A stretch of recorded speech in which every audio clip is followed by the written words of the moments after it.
I got so much motherfucking design on right now. Break it down, bring it back, make it clap. I got 3 old thoughts, new block, where that thing. Bitches on my line, and you know. Bismillahirrahmanirrahim. Assalamualaikum warahmatullahi wabarakatuh. Waalaikumsalam warahmatullahi wabarakatuh. Bersyukur dengan mengucapkan Alhamdulillahirabbil alamin. Bersalawat kepada baginda Nabi dengan mengucapkan Allahumma shalli ala sayyidina Muhammad wa ala ali sayyidina Muhammad. Baiklah, tanpa memperpanjangkan mukadimah lagi, langsung saja kami akan mempresentasikan tugas makalah kami yang berjudul Kontribusi Islam dalam Perkembangan Pendidikan Islam pada abad ke-8 sampai 10 Masehi di Spanyol. Adapun pemateri yang pertama yang akan disampaikan oleh teman saya, Bambang Irawan, adanya dipersilakan. Pengaruh peradaban Islam di Spanyol. Dalam pembahasan kami ini ada 3 poin yang akan kami jelaskan. Yang pertama, perkembangan Islam di Spanyol. Yang kedua, pengaruh peradaban Islam di Spanyol. Yang ketiga, kemunduran Islam di Spanyol. Baiklah, kita masuki poin yang pertama, yaitu perkembangan Islam di Spanyol. Di poin pertama ini ada 5 periode yang akan saya jelaskan satu persatu. Itu masuk kepada periode yang pertama 711 sampai 755 Masehi. Banyak konflik internal dan eksternal. Maka dalam periode ini Islam Spanyol belum memasuki kegiatan pembangunan di bidang peradaban dan kebudayaan. Datangnya Abdul Rahman Al-Dakhlil di Spanyol pada tahun 138 Hijriah sampai 755 Masehi menjadi tanda berakhirnya periode pertama.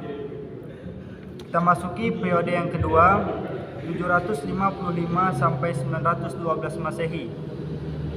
Pada masa ini Spanyol diperintah oleh seorang amir, panglima atau gubernur, tapi tidak tunduk kepada pusat pemerintahan yang ketika itu dipegang oleh Khalifah Abbasiyah di Baghdad. Pada periode ini, umat Islam di Spanyol mulai memperoleh banyaknya kemajuan, baik dalam bidang politik maupun dalam bidang peradaban. Abdul Rahman Al-Dakhlil mendirikan Masjid Cordova dan sekolah-sekolah di kota besar Spanyol.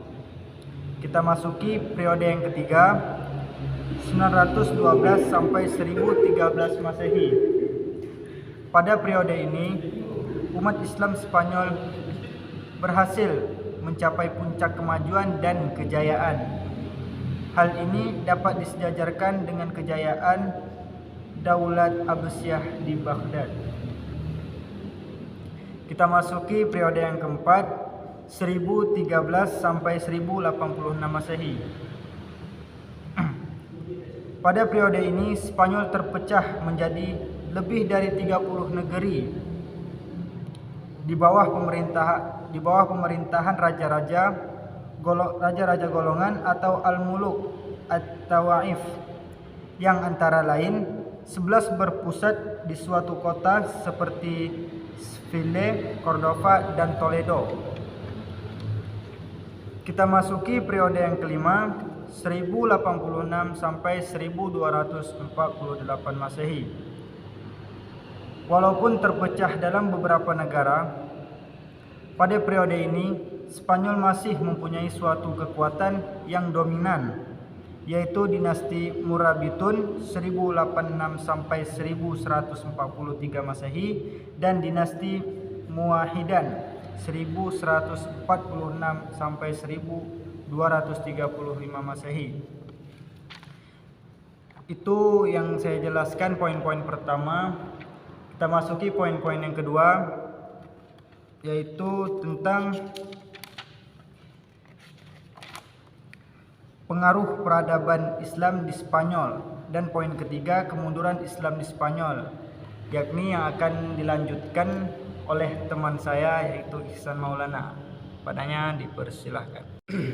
Baik, Kita masuki poin yang kedua, yaitu pengaruh peradaban Islam di Spanyol.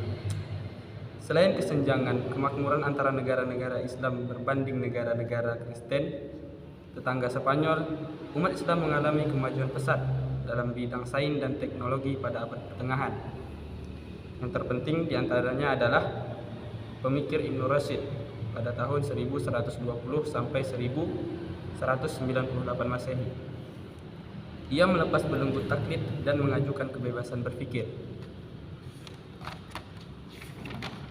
Poin yang ketiga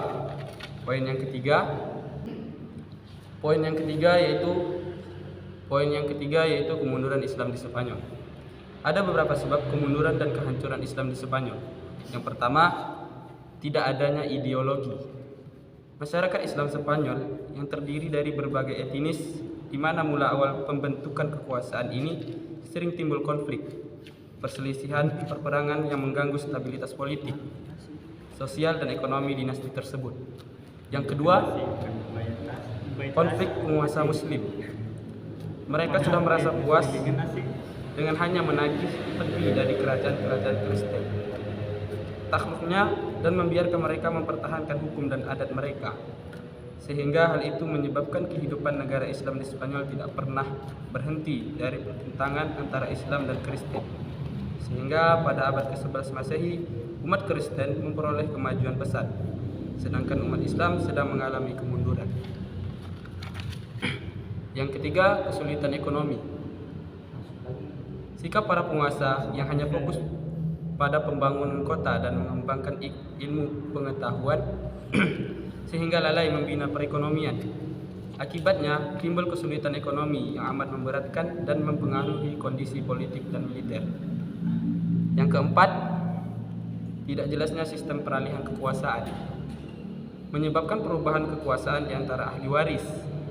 Karena itu kekuasaan Bani Umayyah runtuh dan Muluk Al-Tawaif muncul. Granada yang merupakan pusat kekuasaan Islam terakhir di Spanyol jatuh ke tangan Ferdinand dan Isabella. Yang kelima, keterpencilan. Spanyol Islam bagaikan terpencil dari dunia Islam yang lain. Ia selalu berjuang sendirian dan hanya mendapat bantuan dari Afrika Utara. Dengan demikian, tidak ada kekuasaan alternatif yang mampu membendung kebangkitan Kristen di Spanyol. Sekian penjelasan dari kami tentang kontribusi Islam dalam perkembangan pendidikan Islam pada abad ke-8 sampai ke-10 Masehi di Spanyol.